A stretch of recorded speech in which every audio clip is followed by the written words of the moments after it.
Hello everyone, welcome back to my YouTube channel. तो अभी हम चैप्टर पढ़ रहे हैं। हमारा सबसे पहला जो हमारी 11th क्लास का है वो है सेट्स। उसमें हमारे 2 लेक्चर हो चुके हैं। हम समझ चुके हैं सेट क्या होता है, सेट को रिप्रेजेंट कैसे किया जाता है। हम कई तरह के डिफरेंट सेट्स कौन कौन से होते हैं, जैसे कि एम्प्टी सेट हो गया, सिंगलटन सेट हो गया, फाइनाइट सेट हो गया, इनफाइनाइट सेट हो गया, इक्वल सेट क्या होते हैं, इक्विवेलेंट सेट क्या होते हैं, हम ये सारी चीजें भी समझ चुके हैं। साथ ही साथ में कार्डिनल नंबर क्या होता है, कार्डिनैलिटी क्या होती है, हम ये भी समझ चुके हैं। पिछले लेक्चर में हमने कवर करा कि सबसेट क्या होता है, प्रॉपर सबसेट क्या होता है, पावर ऑफ सबसेट क्या होता है, पावर ऑफ अ सेट क्या होता है, और साथ ही साथ हमने यूनिवर्सल सेट समझा क्या होता है। तो हम काफी कुछ पढ़ चुके हैं, लेकिन आज जो टॉपिक हम पढ़ने वाले हैं वो एक बहुत ही इंपॉर्टेंट टॉपिक है।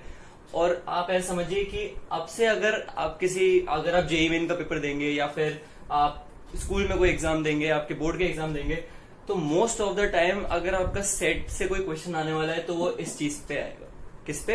वेन डायग्राम पे बेस। और ये तरीका है किसी भी सेट के क्वेश्चन को फटाफट से सॉल्व करने का। तो ये टॉपिक हमारे लिए समझना बहुत जरूरी है। तो शुरू करते हैं हम आज के लेक्चर के साथ। हम समझेंगे आज क्या कि वेन डायग्राम क्या होता है, एंड इसके बाद हम समझेंगे यूनियन क्या होता है, इंटरसेक्शन क्या होता है, एंड और भी बहुत सारी चीज। तो चलिए शुरू करते हैं आज के लेक्चर के साथ में। वेन डायग्राम की अगर मैं बात करूं तो वेन डायग्राम एक विजुअल मतलब एक तरीका है विजुअली सेट को समझने का। मैंने क्या बोला? वेन डायग्राम क्या है? एक तरीका है सेट्स को विजुअली समझने का। इसके अंदर मैं आपको बताता हूं क्या क्या होता है। हम रेक्टेंगल की मदद से, किसकी मदद से? एक रेक्टेंगल की मदद से रिप्रेजेंट करते हैं यूनिवर्सल सेट को। किसको रिप्रेजेंट करते हैं? यूनिवर्सल सेट को। किसकी मदद से? रेक्टेंगल की मदद से। और रेक्टेंगल के अंदर बनने वाले सर्कल जितने भी है वो क्या रिप्रेजेंट करते हैं? यूनिवर्सल सेट के सबसेट्स को। किसको रिप्रेजेंट करते हैं? यूनिवर्सल सेट के सबसेट्स को। जैसे ये एक सेट हो गया जो कि सबसेट है किसका? यूनिवर्सल सेट का। सेट ए है ये एक सेट हो गया। सेट बी, ये भी क्या है? सबसेट है यूनिवर्सल सेट का। तो कुछ इस तरीके से हम वेन डायग्राम को समझते हैं। वेन डायग्राम में जो रेक्टेंगल है उससे हम किसको डिनोट करते हैं? यूनिवर्सल सेट को। और उसके अंदर जो सर्कल हम बनाते हैं उससे क्या डिनोट करते हैं हम? Subsets of universal set. तो ये चीज आपको क्लियर होनी चाहिए। अब ये जो अलग अलग हिस्से हैं, ये हो गया, ये हो गया, ये हिस्सा क्या कहलाता है? इन सबके टर्म्स है जो कि क्या है? यूनियन हो गया, इंटरसेक्शन हो गया, ए बट नॉट बी हो गया। तो अब हमें एक एक करके समझना है कि ये क्या चीजें हैं, कैसे इनको समझना है, और इनके फॉर्मूले जो है वो हम अगले लेक्चर में डिराइव करेंगे। इस लेक्चर में हम समझेंगे कि हम इन्हें एक सेट के फॉर्म में, सेट बिल्डर फॉर्म में हम ये सारी चीजों को कैसे लिख सकते हैं, क्या होता है, हम ये समझेंगे आज लेक्चर में। तो हम चलिए इसी के साथ शुरू कर लेते हैं। हम जो सबसे पहली चीज आज पढ़ने वाले हैं वो चीज है इंटरसेक्शन। क्या है? इंटरसेक्शन। इंटरसेक्शन क्या होता है हम समझेंगे। तो चलिए शुरू करते हैं। इंटरसेक्शन का जो सिंबल है वो होता है ये। क्या सिंबल है इंटरसेक्शन का? ये ए इंटरसेक्शन बी। इसका क्या मतलब है हम इस डायग्राम के अंदर से समझते हैं। ए इंटरसेक्शन बी का मतलब इस सेट में से ये जो पूरा हमने बनाया हुआ वेन डायग्राम, इसमें से वो एलिमेंट्स चूज करो, इसमें से वो एलिमेंट्स का हिस्सा चूज करो जो सेट ए को भी बिलोंग करता है और सेट बी को भी बिलोंग करता है। मतलब अगर एक्स से हम उन एलिमेंट्स को डिनोट कर रहे हैं, अगर जो ए इंटरसेक्शन बी का पार्ट है, तो X belongs to A and X belongs to B. मतलब x के लिए कंपलसरी कंडीशन क्या है कि x को a का भी पार्ट होना है और x को b का भी पार्ट होना है। अगर वो दोनों का पार्ट होगा तभी वो a इंटरसेक्शन b का पार्ट होगा। मतलब वो वैल्यूज इस सेट में, ये जो हमने वेन डायग्राम बनाया है, इसमें वो वैल्यूज, वो वाला हिस्सा आप बताइए कौन सा है जिसमें जो वैल्यूज है वो a का भी पार्ट है और b का भी पार्ट है। तो ध्यान से देखिए, ये जो हिस्सा है ये a का भी पार्ट है और ये b का भी पार्ट है। मतलब इस वाले हिस्से में जो एलिमेंट्स है, इस वाले हिस्से में जो एलिमेंट्स लाई करेंगे, वो एलिमेंट्स किसका हिस्सा बनने के हकदार है? किसका? ए इंटरसेक्शन बी का। अगर ए इंटरसेक्शन बी को मैं सेट बिल्डर फॉर्म में आपको बताऊं कैसे लिखा जाएगा, तो ए इंटरसेक्शन बी कुछ इस तरीके से लिखा जाएगा। अगर एक्स इसके सारे एलिमेंट्स को रिप्रेजेंट कर रहा है तो एक्स इज सच दैट, ये चीज हम पहले ही पढ़ चुके हैं, X is such that x belongs to A and X belongs to B. Clear हुई ये चीज? मतलब कि ए इंटरसेक्शन बी के एलिमेंट्स को अगर एक्स डिनोट कर रहा है तो एक्स की क्या प्रॉपर्टी है कि एक्स ए को भी बिलोंग करता है और एक्स बी को भी बिलोंग करता है, एक्स दोनों को बिलोंग करता है। अगर एक्स इनमें से किसी एक को ही बिलोंग करेगा तो एक्स को हक नहीं है ए इंटरसेक्शन बी का पार्ट होने का। इस वेन डायग्राम में वो हिस्सा जिसमें जो वैल्यूज है वो ए का भी पार्ट है और बी का भी पार्ट है, वो कौन सा हिस्सा है, वो ये वाला हिस्सा है।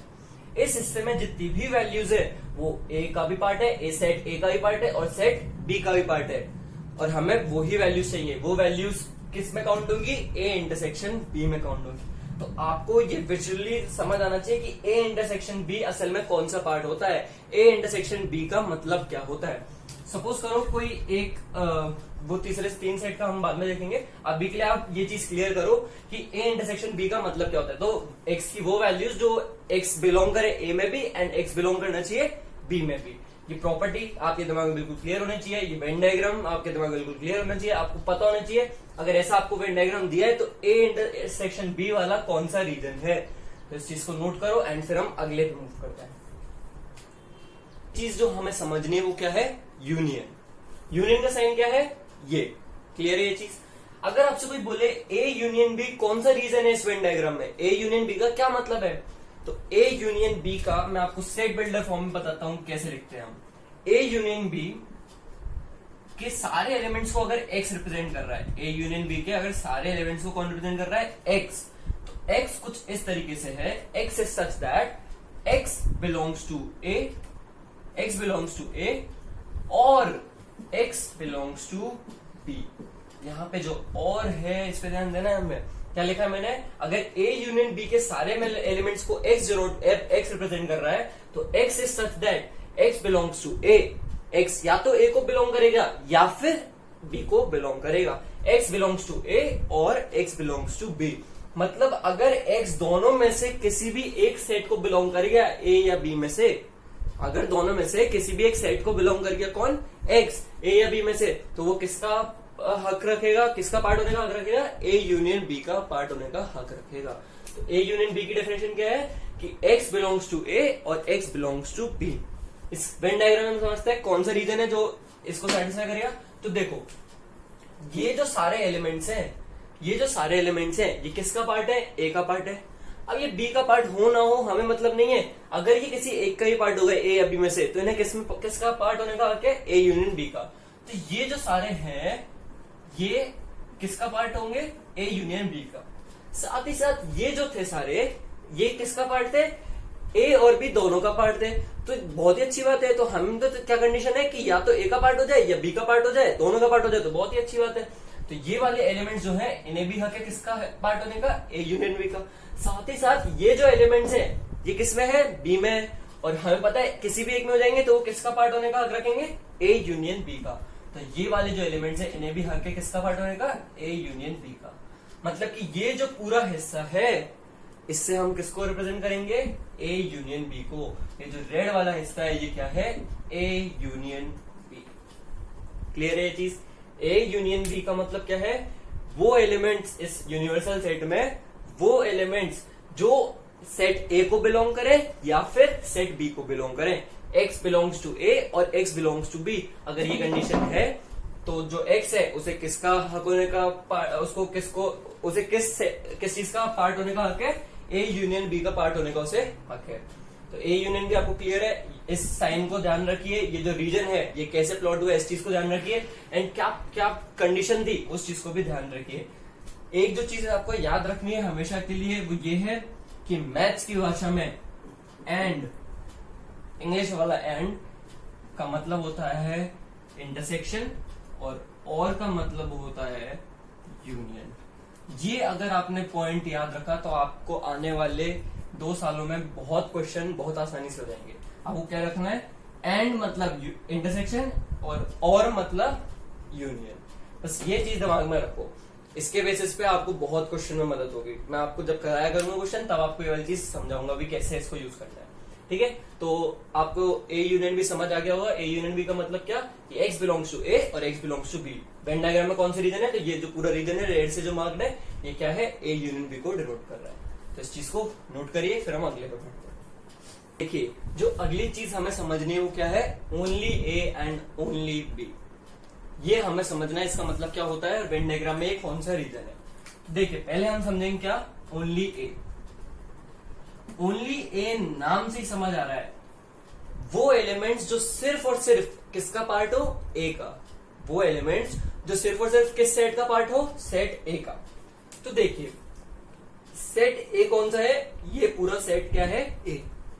लेकिन इस सेट में ये वाले जो एलिमेंट्स हैं, ये जो एलिमेंट्स हैं, ये किसका भी पार्ट है, ये सेट बी का भी पार्ट है। और हमसे क्या पूछा गया है, हमसे पूछा गया है सेट ए के वो एलिमेंट्स जो सिर्फ और सिर्फ सेट ए में हो, मतलब कि इस पूरे वेन डायग्राम में वो एलिमेंट जो सिर्फ सेट ए में हो, सेट बी का पार्ट ना हो। तो ओनली ए में वही एलिमेंट्स आएंगे। तो ये जो एलिमेंट्स है ये किसका पार्ट है, सेट बी का ही पार्ट है। तो क्या इनको ओनली ए का हिस्सा होने का हक है, नहीं। तो ये जो रीजन है ये तो आएगा ही नहीं। अगर हम ध्यान से देखें तो ए के जो एलिमेंट्स हैं वो किस रीजन में थे, तो एक सेकेंड इसको सही कर लो। तो ए जो था वो ये पूरा हिस्सा था कि नहीं। और इसमें से ये वाले जो एलिमेंट्स हैं ये पार्ट नहीं हो सकते किसका, ओनली ए का। क्यों, क्योंकि ये बी का भी पार्ट है। तो जो बचा हुआ हिस्सा है, ये जो एलिमेंट्स हैं, ये सारे एलिमेंट्स जो है ये किसका हिस्सा है, ओनली ए का हिस्सा है। क्यों, क्योंकि ये सिर्फ और सिर्फ सेट ए का पार्ट है। ये वो एलिमेंट्स हैं जो सिर्फ किस में है, सेट ए में है। ये जो एलिमेंट्स हैं ये सेट बी में भी थे, लेकिन हमसे क्या पूछा गया था, ओनली ए। सिर्फ वो एलिमेंट्स जो सेट ए का पार्ट है, सिर्फ उन्हीं को ही हक है क्या, इसका पार्ट होने का। तो ये जो एलिमेंट्स है, ये जो रीजन है, ये क्या है, ओनली ए। ये रीजन क्या है, ओनली ए। ओनली ए को डिनोट कैसे करते हैं मैथ्स क्लास में, तो हम इसे लिखते हैं ए बट नॉट बी। ये जो साइन है इसे मैंने क्या पढ़ा, बट नॉट बी। मतलब कि ए एलिमेंट सेट ए लेना है हमें, पर क्या नहीं लेना है, सेट बी नहीं लेना है। तो ए बट नॉट बी, उससे हम डिनोट करते हैं किसे, ओनली ए को। अगर मैं इसको सेट बिल्डर फॉर्म में लिखने की कोशिश करूं, किस ओनली ए को मैं कैसे लिखूंगा, ओनली ए के एलिमेंट्स को कैसे लिखूंगा सेट बिल्डर फॉर्म में, तो ए बट नॉट बी बराबर है, अगर x से हम a बट नॉट b के सारे एलिमेंट्स को डिनोट कर रहे हैं, तो x is such that x belongs to a। x जो है, x जो एलिमेंट है वो किसको बिलोंग कर रहा है, a को तो बिलोंग कर रहा है। साथ ही साथ and x does not belongs to b। x जो है वो बिलोंग नहीं करना चाहिए किसको, b को। x जो है बिलोंग तो करना चाहिए, x बिलोंग करे a को, लेकिन एक और कंडीशन क्या है, x बिलोंग नहीं करना चाहिए किसको, b को। अगर यहाँ पे एंड नहीं लिखूं तो ये दो कंडीशन हम ऐसे लिख सकते हैं, ठीक है। तो x जो है वो बिलोंग करना चाहिए a को। तो अगर मैं खाली ये कंडीशन लिखता, कौन सी, x बिलोंग्स टू a, तो ये पूरे एलिमेंट्स आते। क्यों, क्योंकि ये सारे एलिमेंट्स किसका हिस्सा है, a का। लेकिन दूसरी कंडीशन क्या है, x को बिलोंग नहीं करना है किसमें, b में। तो ये जो एलिमेंट्स थे जो b को बिलोंग कर रहे थे ये हट गए। क्यों, क्योंकि ये बिलोंग कर रहे थे किसको, बी को। और हमें वो एलिमेंट्स नहीं चाहिए जो बी को बिलोंग करें। और ये जो एलिमेंट्स हैं ये दोनों कंडीशन सेटिस्फाई कर रहे हैं, ये ए को तो बिलोंग कर ही कर रहे हैं, साथ ही साथ ये एलिमेंट्स किसको बिलोंग नहीं कर रहे, ये बी को बिलोंग नहीं कर रहे, ये बी सेट का पार्ट नहीं है। तो इस तरीके से सेट बिल्डर फॉर्म में लिखा जाए किसको, ए बट नॉट बी को। और अगर आप थोड़ा बहुत भी सोच पा रहे हो तो ये जो है, ये वाला हिस्सा जो है, ये सेम तरीके से क्या हो जाएगा, बी बट नॉट ए। मतलब वो हिस्सा, वो एलिमेंट्स जो बी तो हो पर क्या ना हो, ए ना हो। तो बी क्योंकि ये पूरा था, ठीक है, उसमें ये जो एलिमेंट्स थे ये किसका भी पार्ट थे, ए सेट का पार्ट थे। तो उन्हें हक नहीं है किसका पार्ट होने का, ओनली बी का पार्ट होने का उन्हें हक नहीं है। तो ओनली बी का कौन सा रीजन है, ओनली बी है, सिर्फ ये वाला रीजन। तो अगर मैं ओनली बी को लिखना चाहूं सेट बिल्डर फॉर्म में तो मैं कैसे लिखूंगा, ओनली बी को अगर मैं लिखना चाहूं किसमें, सेट बिल्डर फॉर्म में, पहले तो ओनली बी को कैसे लिखते हैं मैथ में, B but not A, B but not A. अब अगर y से मैं इसके सारे एलिमेंट्स को डिनोट कर रहा हूं तो y कुछ इस तरीके से है कि y बिलोंग करना चाहिए किसको, b को। लेकिन अगर मैं खाली इतना लिख देता तो ये सारे एलिमेंट्स क्या हो जाते, पार्ट हो जाते हैं इसका। लेकिन हमें क्या चाहिए, खाली बी एलिमेंट्स, हमें वो एलिमेंट्स चाहिए जो सिर्फ और सिर्फ किसका पार्ट हो, बी का। तो हमें ये वाले एलिमेंट्स को हटाना पड़ेगा। और ये वाले एलिमेंट्स की क्या खास बात है, वो ये खास बात है कि ये ए को ही बिलोंग करते हैं। तो हमें वो एलिमेंट्स नहीं चाहिए जो बिलोंग करे किसको, ए को। तो वो एलिमेंट्स जो बिलोंग करे ए को वो हमें नहीं चाहिए, वो हमें नहीं चाहिए। मतलब कि y अगर b बट नॉट a के सारे एलिमेंट्स को डिनोट कर रहा है तो y की क्या कंडीशन है, y को बिलोंग तो करना चाहिए b में, साथ ही साथ y को किस में बिलोंग नहीं करना चाहिए, a में। y को हिस्सा होना चाहिए किसका, b का, पर y को हिस्सा नहीं होना चाहिए किसका, a का। ये जो रीजन है, ये वाला जो रीजन है, खाली ये वाला रीजन, ये रीजन क्या है, b बट नॉट a, और ये वाला जो रीजन है ये क्या है, a बट नॉट b। तो ओनली a क्या है, ओनली b क्या है, इस वेन डायग्राम में आपको ढंग से समझ आना चाहिए कौन सा रीजन है, साथ ही साथ ये कैसे लिखे जाएंगे सेट बिल्डर फॉर्म में, वो भी चीज आपको क्या होनी चाहिए, क्लियर होनी चाहिए। तो आप इसे नोट करिए एंड फिर हम अगला बढ़ते हैं। जो अगली चीज हमें समझनी है वो चीज क्या है, डिसजॉइंट सेट्स। डिसजॉइंट सेट्स बहुत इंपॉर्टेंट है, ध्यान से देखना बोर्ड पे क्या बता रहा हूं। ये जो मैंने वेन डायग्राम बनाया है, अगर आप इसे ध्यान से देखोगे तो इसमें खास बात है। वो खास बात क्या है कि ऐसा कोई भी एलिमेंट नहीं है जो ए का भी पार्ट हो और बी का भी पार्ट हो, यानी कि देयर इज नो एक्स, अगर एक्स एलिमेंट्स को बिलोंग डिनोट कर रहा है तो there exist no X such that x belongs to A and X belongs to B. यानी क्या बोला, ऐसा कोई एक्स एग्जिस्ट नहीं करता जहां पर एक्स बिलोंग करे ए को एंड एक्स बिलोंग करे किसको, बी को। कोई ऐसा नहीं है। और हमें पता है मैथ्स की भाषा में एंड का मतलब क्या होता है, इंटरसेक्शन। क्या मतलब होता है, इंटरसेक्शन। यानी कि ए इंटरसेक्शन बी की अगर मैं बात करूं तो ए इंटरसेक्शन बी के अंदर क्या नहीं आएगा, एक भी एलिमेंट नहीं आएगा। क्यों, क्योंकि ऐसा कोई एलिमेंट है ही नहीं जो ए को भी बिलोंग करे और बी को भी बिलोंग करे। हमें क्लियरली वेन डायग्राम से दिख रही है वाली चीज। कोई भी इन दोनों के सेट के बीच में कोई भी कॉमन रीजन नहीं है। यानी कि अगर मैं कार्डिनैलिटी की बात करूं, N of A intersection B की बात करूं, मतलब कि नंबर ऑफ एलिमेंट्स कितने हैं किसमें, ए इंटरसेक्शन बी में, तो वो क्या आएगा, 0 आएगा। क्यों, क्योंकि ऐसा कोई भी एलिमेंट नहीं है जो किस में बिलोंग करे, ए में भी और बी में भी। तो अल्टीमेटली ए इंटरसेक्शन बी में कितने एलिमेंट्स होंगे, 0 एलिमेंट्स होंगे। यानी कि N of A intersection B क्या होगा, 0 होगा। तो जो आपके पास कंडीशन निकल के आई किसकी, डिसजॉइंट सेट थी, वो क्या कंडीशन निकल के आई, n of A intersection B क्या होगा, 0 होगा। देखिए, तो ये आपके पास लॉजिक निकल के आया है कि अगर आपको कभी भी चेक करना हो क्या कि सेट डिसजॉइंट है या नहीं, अगर आपको बोला जाए कि ए और बी चेक करो डिसजॉइंट सेट्स है कि नहीं, तो सिर्फ और सिर्फ आपको एक कंडीशन चेक करनी है। वो कंडीशन क्या है, आपको ए इंटरसेक्शन बी निकालना है और आपको देखना है ए इंटरसेक्शन बी के अंदर के एलिमेंट्स क्या 0 है। और अगर 0 है यानी कि N of A intersection B क्या है, 0 है। अगर ये कंडीशन सही है तो दोनों सेट्स क्या है, डिसजॉइंट सेट्स है। तो आज के बाद जब भी आपसे डिसजॉइंट सेट्स बोला जाएगा, आपके दिमाग में ये कंडीशन आनी चाहिए। सबसे पहले आपके दिमाग में सिर्फ और सिर्फ एक चीज आनी चाहिए, वो क्या, कि N of A intersection B अगर 0 है तो वो सेट्स क्या है, डिसजॉइंट सेट्स है। तो ये कहानी है किसकी, डिसजॉइंट सेट्स की। सो नोट करिए, फिर हम आगे बढ़ते हैं। देखिए, जो आखिरी चीज हमें आज के लिए पढ़नी है वो पढ़नी है complement of a set. Complement of a set को हम डिनोट करते हैं, जैसे अगर हम ए सेट के कॉम्प्लीमेंट की बात करें तो हम उसे डिनोट करेंगे किससे, ए डैश से या फिर ए बार से। इन दोनों ही तरीकों से हम किसको डिनोट करते हैं, कॉम्प्लीमेंट ऑफ अ सेट को। अब कॉम्प्लीमेंट ऑफ अ सेट का मतलब क्या होता है, कॉम्प्लीमेंट ऑफ अ सेट का मतलब, कॉम्प्लीमेंट ऑफ अ सेट में वो वैल्यूज लाया करेंगी जो किसका पार्ट नहीं है, सेट ए का पार्ट नहीं है। ए का कॉम्प्लीमेंट मतलब वो वैल्यूज जो किसका पार्ट नहीं है, सेट ए का पार्ट नहीं है। मतलब सेट ए को छोड़कर सारी वैल्यूज किसका पार्ट होंगी, ए कॉम्प्लीमेंट का पार्ट होंगी। तो देखिए, ये जो हिस्सा है ये क्या है, सेट ए है। हमें इनमें से कोई भी वैल्यू नहीं चाहिए।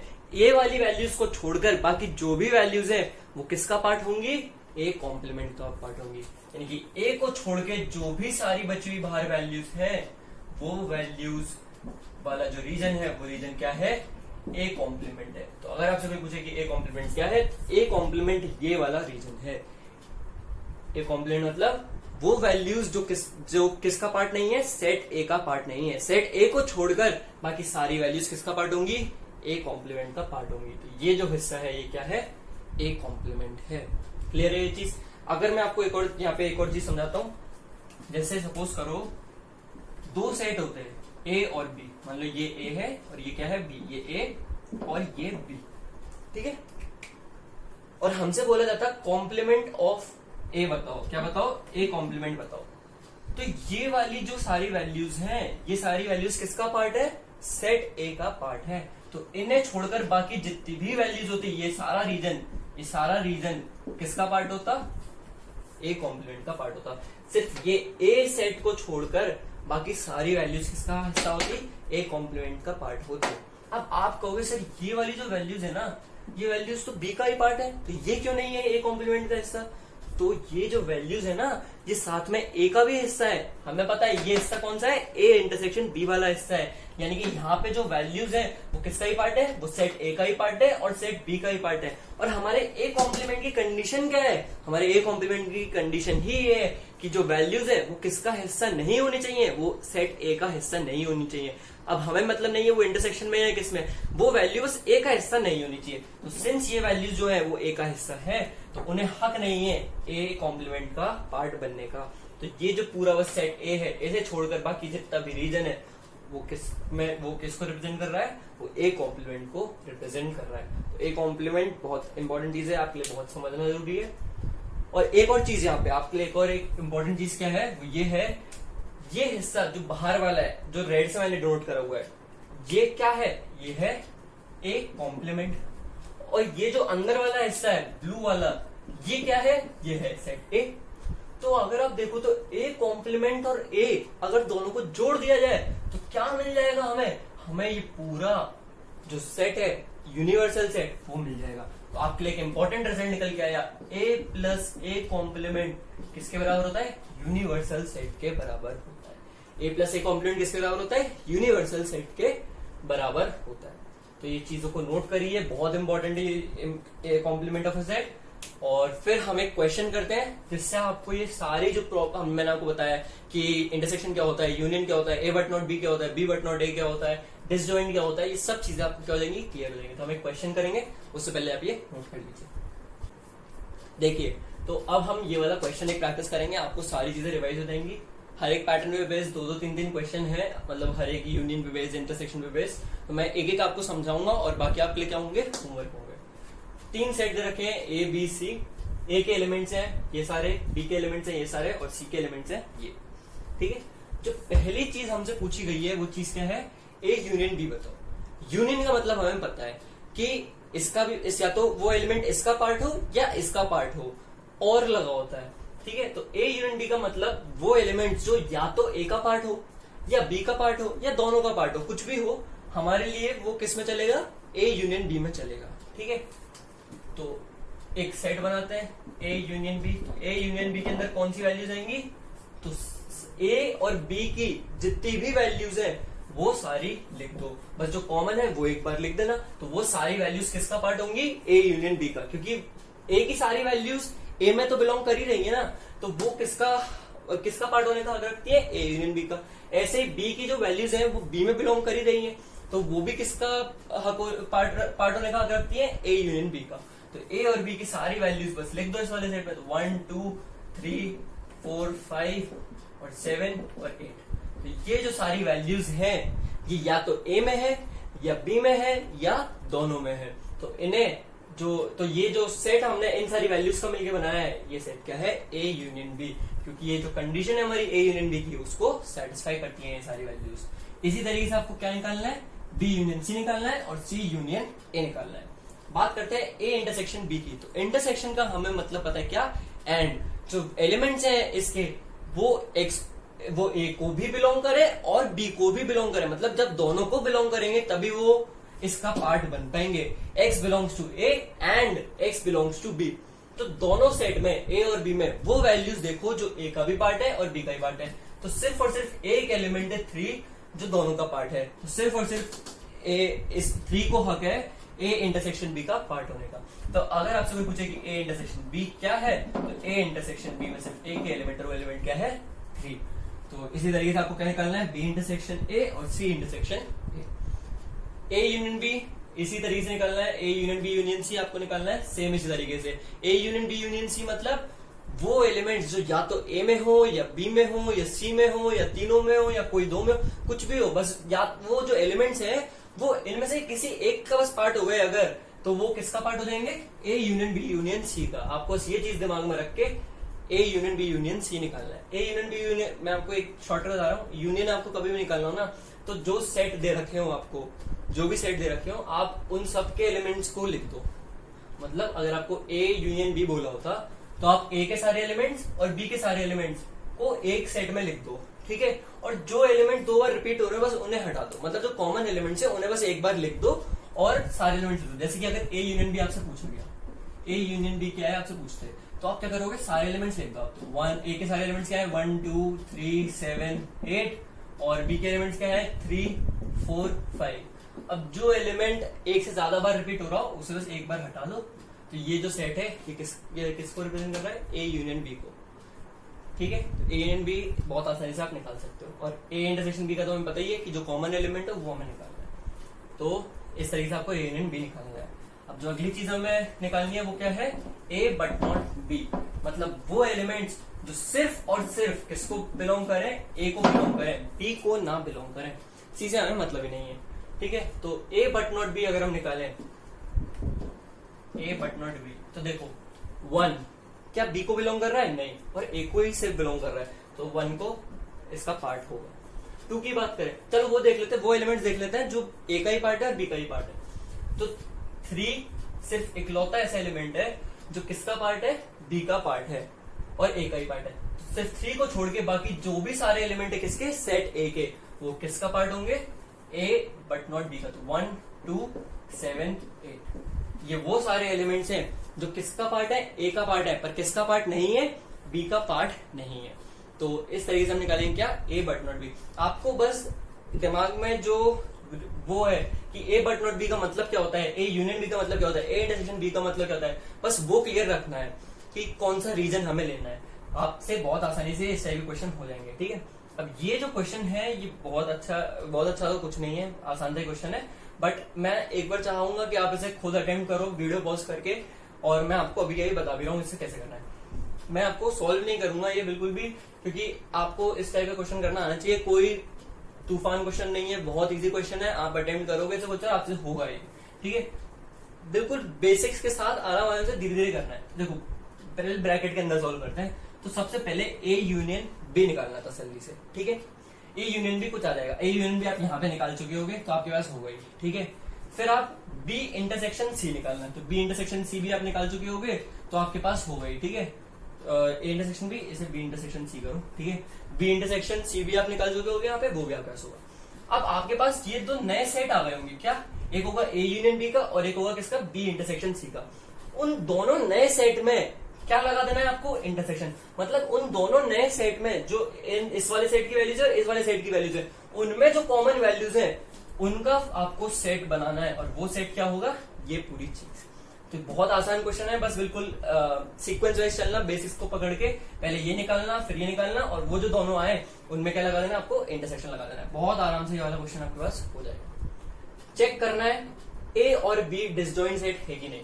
तो हमने ए की कंडीशन पड़ी हुई है अभी, क्या कि अगर n of A intersection B, अगर n of A intersection B यानी कि नंबर ऑफ एलिमेंट्स जो ए और बी में क्या हो, कॉमन हो, अगर वो नंबर क्या है, 0 है, तो हम क्या कह देते हैं कि ए और बी क्या है, डिसजॉइंट। हमने ए इंटरसेक्शन बी निकाला, ए इंटरसेक्शन बी हमारा 0 नहीं आया था, क्यों, क्योंकि ए और बी में एक एलिमेंट कॉमन है, वो एलिमेंट कौन सा है, 3। तो since n of A intersection B क्या नहीं है, 0 नहीं है, तो ए और बी क्या नहीं है, डिसजॉइंट नहीं है। इसी तरीके से आपको क्या चेक करना है कि बी और सी, बी एंड सी क्या है, डिसजॉइंट सेट है कि नहीं। ये आपके लिए होमवर्क है कि चेक करना है आपको इसके लिए, बी और सी के लिए, ठीक है। तो इस क्वेश्चन के सारे पार्ट्स को सॉल्व करना, अच्छे से प्रैक्टिस करना, और आरडी शर्मा में एक्सरसाइज 1.5 पूरी तरीके से खत्म कर देनी है आपको, बहुत आसानी से आपसे हो जाएगी। ये सारी चीजों को एक बार ढंग से रिवाइज करना, यूनियन क्या होता है, इंटरसेक्शन क्या होता है, A but not B, B but not A, complement, disjoint, बहुत इंपॉर्टेंट है। Venn diagram is an important topic, तो उसे ढंग से पढ़ो, उसकी अच्छे से प्रैक्टिस करो। एंड मिलते हैं अगले लेक्चर में, हम ये फॉर्मूलाज ड्राइव करेंगे अगले लेक्चर में, किससे रिलेटेड, वेन डायग्राम से रिलेटेड, ठीक है। तो मिलते हैं अगले लेक्चर में, तब तक के लिए बने रहिए। Thank you for watching, and video अगर अच्छी लगी तो दोस्तों के साथ शेयर करो, वीडियो को लाइक करो। ऑल्सो इन क्वेश्चन के आंसर मेरे को कमेंट में जरूर बताना आपसे हुए कि नहीं हुए। तब तक के लिए thank you for watching, Tata.